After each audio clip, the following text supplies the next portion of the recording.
Hi friends, இன்றைக்கி மதியம் சாப்பாடு தான் பார்த்துட்ருக்கோம். அயில மீனை வாங்கி நல்லா மசாலா தடவியாச்சு. எப்போவுமே மீன் பொரிக்கும் போது நாங்கள் அது கூட கொஞ்சம் கருவேப்பிலை சேர்த்துக்கிடுவோம். அதனால் கருவேப்பிலை சேர்த்து கொஞ்சம் தலை மட்டும் பொரிச்சு வச்சுருக்கோம்.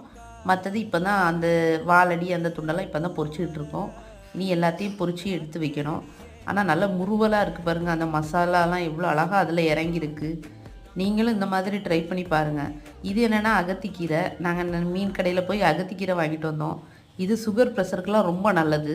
இது எல்லோரும் சொல்லுவாங்க கசக்கும்னு. ஆனால் அது செய்கிற மாதிரி செஞ்சால் அது கசக்காது.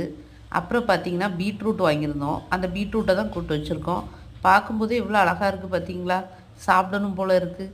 இந்த மாதிரி அழகாக செஞ்சு பாருங்கள். உங்கள் குழந்தைகளும் நல்லா விரும்பி சாப்பிடுவாங்க. அப்புறம் பார்த்திங்கன்னா இது அவசர ரசம்னு சொல்லுவாங்க. சும்மா புளித்தண்ணி ஊற்றி அதில் தக்காளி வத்தல் எல்லாம் நல்லா இது பண்ணி போட்டிருக்கு. மீன் குழம்பு இன்னும் இருக்குது. அடுத்து